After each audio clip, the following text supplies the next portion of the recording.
आज अध्ययन कर रहे हैं कक्षा 7 के पाठ्य पुस्तक सामाजिक विज्ञान।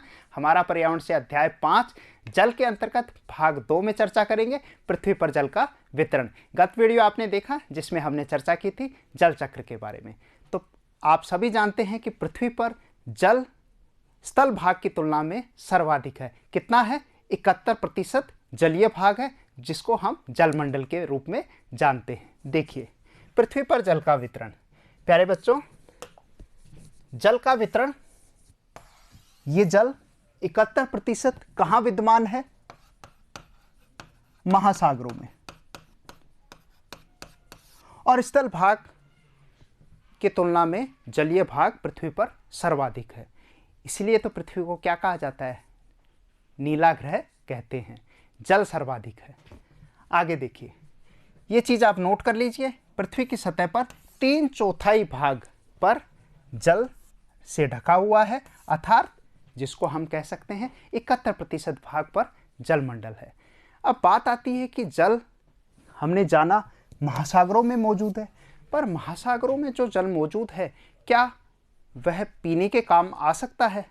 कैसे उसके गुण हैं? और पृथ्वी पर अगर पूरी तरीके से नज़र डाली जाए तो अलग अलग स्रोत क्या हो सकते हैं जल के? चलिए नज़र डालते हैं। पृथ्वी पर जल के प्रमुख स्रोत, ये देखिए पृथ्वी पर जल के क्या क्या स्रोत हैं? महासागर और समुद्र। ये दोनों जो स्रोत हैं ये लवणता वाले हैं, यानी कि यहाँ सैलाइनिटी ज़्यादा है। लवणता मतलब होता है, सामान्य शब्दों में आप जान सकते हैं, खारापन। उस पानी को आप पिएंगे तो आपका कैसा लगेगा? खारा लगेगा। अत्यधिक खारा आप उसका सेवन नहीं कर सकते हैं। कहाँ का जल? महासागरों का जल और समुद्रों का, या सागर भी कह सकते हैं। अब बात आती है अलवण जल। अलवण जल यानी कि मीठा पानी। कैसा पानी? मीठा पानी, यानी कि फ्रेश वाटर। आप उसको फ्रेश वाटर कह सकते हैं। तो ये मीठा पानी जो है ये कहाँ मौजूद है?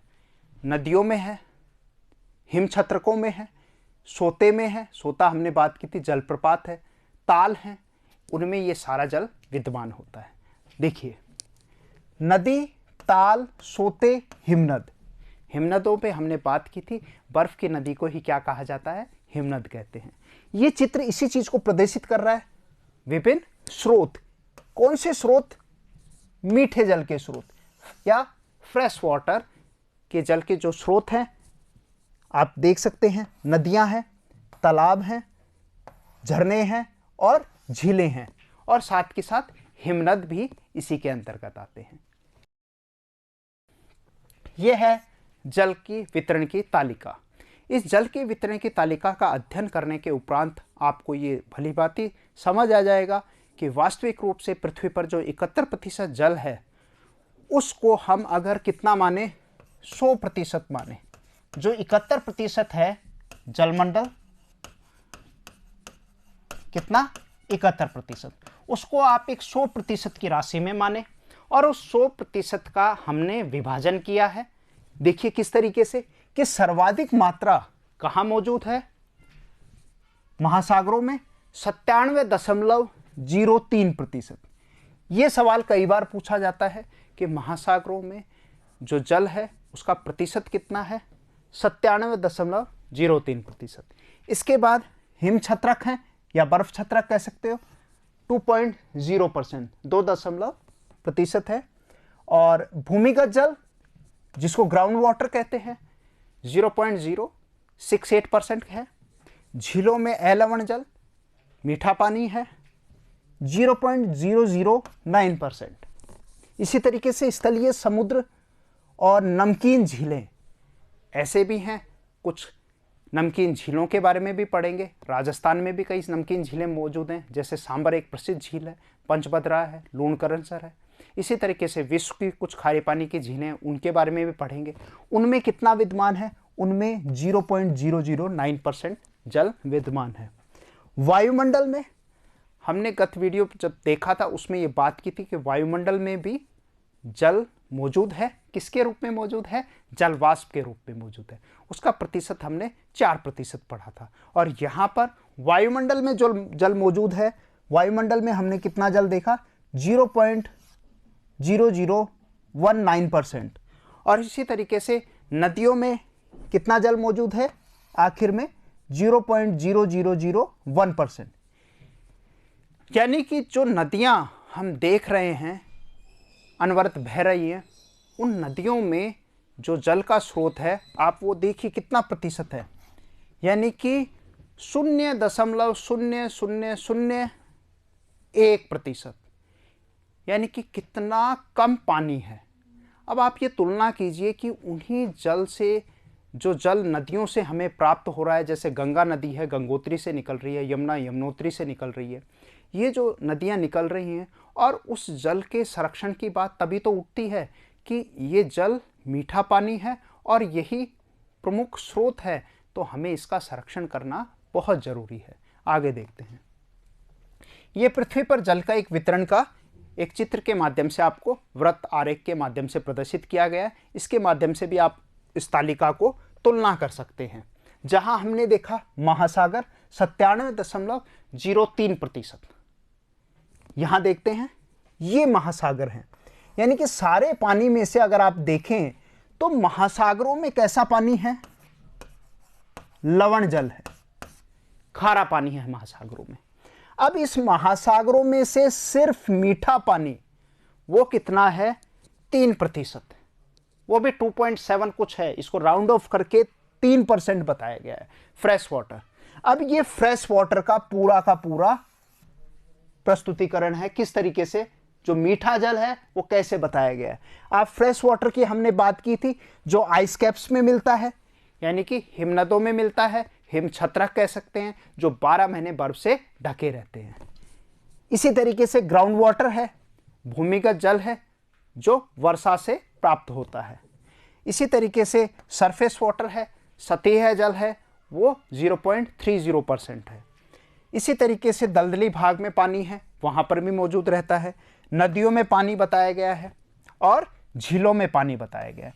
तो आप ये देखें, इस वितरण तालिका को इस चित्र से आप क्या कर सकते हैं, भली माती कंपेयर करके, तुलना करके ये पता लगा सकते हैं कि वास्तविक रूप से महासागरों में जो जल विद्यमान है वो लवण जल है, यानी कि खारा पानी है, और सिर्फ फ्रेश वाटर यानी कि मीठा पानी कितना है, जो हमने जाना 3%।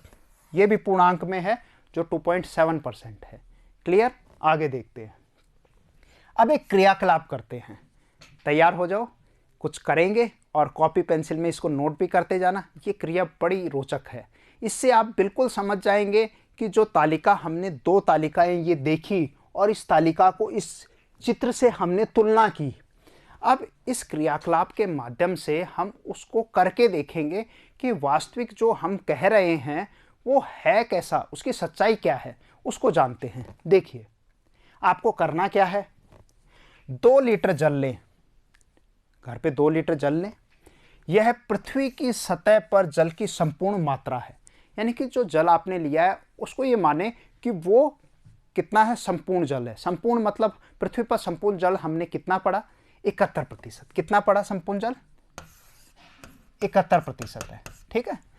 बर्तन से 12 चम्मच जल माप कर दूसरे कटोरे में रख दे, एक अलग बर्तन में डालें। कितना डालना है, याद रखना, 12 चम्मच आपने पहले निकाली।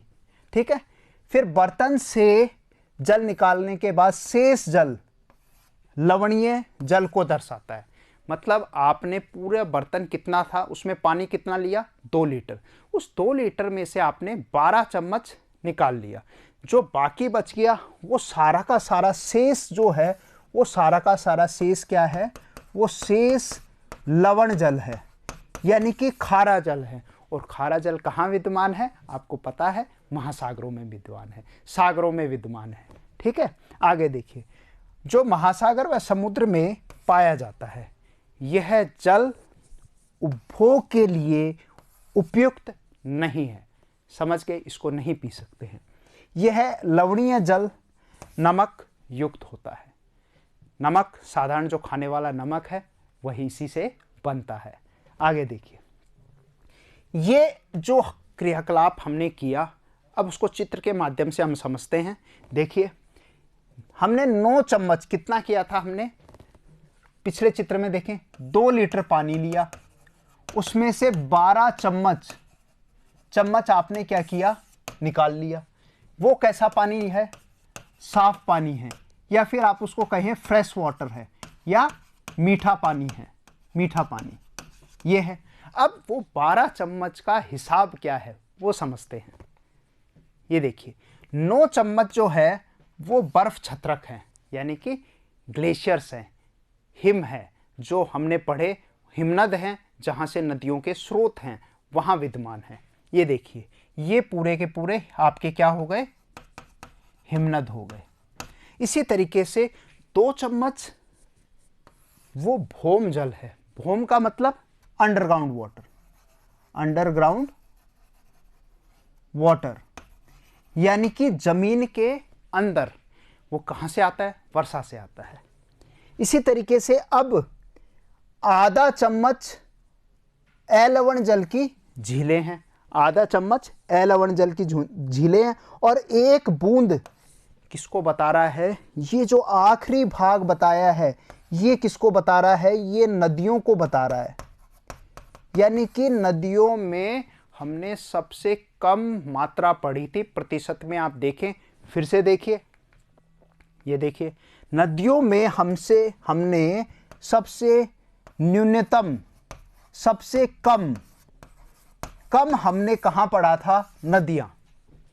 कितना, 0.0001%। ये सबसे कम जल कहां पर है, नदियों में।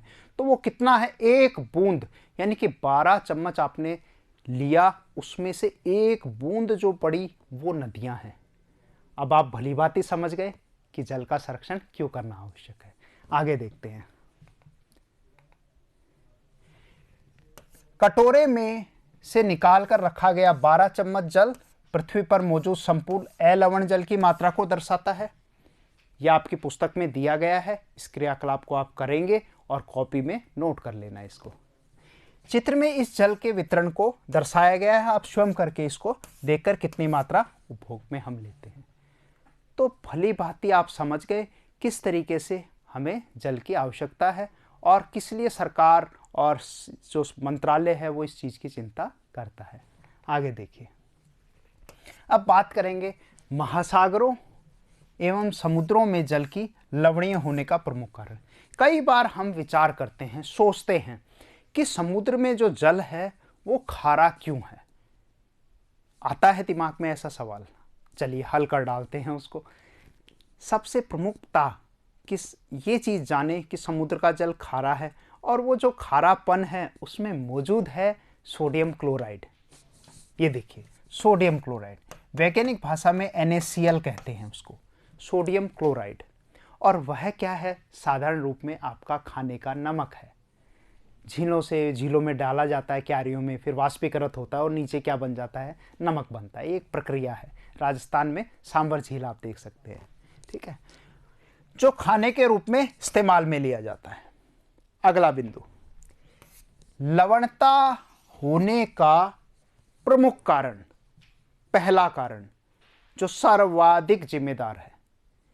समुद्रों में जो समुद्री जीव पाए जाते हैं वो क्या करते हैं, अपना भोजन बनाते हैं, और वो क्या करते हैं, कैल्शियम को अपने अंदर लेते हैं। कैल्शियम होता है जिससे पानी मीठा होता है, और वो लेते हैं और अपने शरीर से स्रावित क्या कर देते हैं, NaCl सोडियम क्लोराइड को निकाल देते हैं, यानी कि बाहर निकालते हैं। और इसीलिए पूरा समुद्र में NaCl की मात्रा क्या पाई जाती है, ज़्यादा पाई जाती है। क्लियर। आगे देखते हैं। यही चीज़ है, इसको नोट कर लीजिए आप। समुद्री जीव सोडियम क्लोराइड का स्राव करते हैं, बाहर निकालते हैं, और कैल्शियम की अधिकांश मात्रा भोजन के रूप में इस्तेमाल करते हैं। ये सबसे प्रमुख कारण हमने जाना। इसके उपरांत और भी छोटे छोटे कुछ कारण हैं। देखिए नदियाँ, आप सभी जानते हैं कि सारी के सारी जो नदियाँ हैं वो अपना जल लाकर कहाँ गिराती हैं, सागर में, मुहाने पे करती हैं, निक्षेप करती हैं। डेल्टा पढ़ा हमने। तो जब वहाँ जल गिराएंगी तो उसके साथ क्या लेके आएंगे, बहुत सारे खनिजों को लेके आती हैं। और वो खनिज कहाँ मिलते हैं, चट्टानों में मिलते हैं, क्योंकि चट्टानों से ही तो रगड़ रगड़ के आ रहे हैं, तो वो खनिजों का जमाव कहाँ करते हैं? समुद्र में करते हैं। तो ये भी एक कारण है लवणता को बढ़ाने का। अपना जल महासागर या सागर में गिराती हैं और साथ ही कई खनिज तत्वों को लाती हैं। तो ये जो लवणीयता है, ये केमिकल कंपोजिशन है, उसमें NaCl है, सोडियम क्लोराइड है, पोटेशियम है, सोडियम सल्फेट है, कार्बोनेट है, ठीक है, ब्रोमाइड है, सबसे कम मात्रा में मैग्नीशियम ब्रोमाइड पाया जाता है। क्लियर? आगे देखिए कुछ और खास रोचक सवाल। क्या आप जानते हैं, ये आपकी पुस्तक में दिए गए हैं, बहुत विचारणीय सवाल हैं जो कई बार हमारे मस्तिष्क में आते हैं, उनको आज हल कर देते हैं। देखिए, पहली बात, जो लवणता है वो क्या है? वो वास्तविक रूप से समुद्र के जल का रासायनिक संरचना है। यानी कि आप ये माने लवणता कैसे है कि आप 1000 ग्राम जल में मौजूद नमक की मात्रा 1 लीटर पानी लें और उसमें कितना नमक मौजूद है। समुद्र की औसत लवणता 35 पार्ट पर 1000 है, जिसको आप क्या कहेंगे? 35 भाग प्रति 1000 ग्राम है। 35 पार्ट पर 1000 ये पृथ्वी की क्या है? औसत लवणता है, औसत लवणता। अब 35 ग्राम यानी कि 1 लीटर पानी लें और उसमें 35 ग्राम आप नमक डाल दें। नमक डालने के उपरांत उसको घोल लें और फिर आप ये देखें उसको चाक कर, यानी कि वह आपको सेम वही टेस्ट देता है जो महासागरों में जल विद्यमान है। यानी कि इतना खारापन है। समझ गए? अगला, इजराइल में मृत सागर में 238 ग्राम प्रति लीटर लवणता होती है। मृत सागर, कई बार इसका नाम अखबारों में आपने पढ़ा है। उसका नाम ही क्या है? डेड सी है। ठीक है, कहां पर है? जॉर्डन है और फिलिस्तीन है। जॉर्डन और फिलिस्तीन, गाजा पट्टी, उसके पास इसकी स्थिति है। अभी मानचित्र में देखेंगे इसको। और वहां पर जो लवणता है वो कितनी है? 238 पार्ट पर 1000। तो ये लवणता ज़्यादा होने के कारण वहाँ पर जो अन्य जीव पाए जाते हैं वो जीव पाए ही नहीं जाते। हकीकत में वो जीव पाए ही नहीं जाते वहाँ पर, और इसीलिए उसका नामकरण क्या कर दिया गया? मृत सागर कर दिया गया। और एक और ख़ास बात है, जिन लोगों को तैरना नहीं आता वो बड़ी आसानी से उसमें तैर सकते हैं। कारण क्या है? क्योंकि उसकी जो घनत्व है वो क्या हो गया है? नमक डालिए घनत्व बढ़ जाता है। जितना नमक डालोगे वो जल के घनत्व को क्या कर देगा? बढ़ा देगा। और अधिक घनत्व होने के कारण स्वरूप ही आसानी से जिन व्यक्तियों को तैरना नहीं आता वो मृत सागर में आराम से तैर सकते हैं। आगे देखिए, परंतु मृत सागर जो है वह सर्वाधिक लवणता नहीं रखता है। विश्व में एक ऐसी झील है जहां सर्वाधिक लवणता मापी गई है। वो झील है वान झील, अंग्रेजी में वान, वैन नहीं कहेंगे, इसको वान कहेंगे। ये वान झील है, टर्की में है, और इसकी जो लवणता है कितनी है? 330 ग्राम प्रति लीटर। यानी कि ये जो मैंने चिन्ह आपको बताया ये प्रतिशत का चिन्ह नहीं है। ये चिन्ह किसका है? ये जो चिन्ह है ये चिन्ह लवणता को प्रदर्शित करता है। यानी कि पार्ट पर 1000, यानी कि हिंदी में कहें तो भाग प्रति 1000 ग्राम है। भाग प्रति 1000 ग्राम। समझ गए? अब देखते हैं ये वान झील स्थित कहां पर है। देखिए, ये विश्व की सर्वाधिक लवणता वाली टर्की झील कहां पर है? ये विश्व का मानचित्र आप जानते हैं, विभिन्न महाद्वीपों को आपने देखा है। इसी में आप ये देखिए, ये टर्की है, ये आप देख रहे हैं, ये टर्की, और टर्की, ये आपका संपूर्ण टर्की आपको दिखाई दे रहा है। और ये टर्की में ये जो मौजूद है ये है वान झील। ये देखिए, ये है संपूर्ण वान झील। और यहां पर 330 पार्ट पर 1000, यानी कि इतना क्या है, लवणता है, जो विश्व की क्या है, सर्वाधिक लवणता है। समझ आ गया बच्चों? इस तरीके से आप निरंतर वीडियो देखते रहिए, बहुत सारे रोचक सवालों को ऐसे ही चुटकियों में हल करते रहेंगे। इसी के साथ धन्यवाद, नमस्कार, जय हिंद।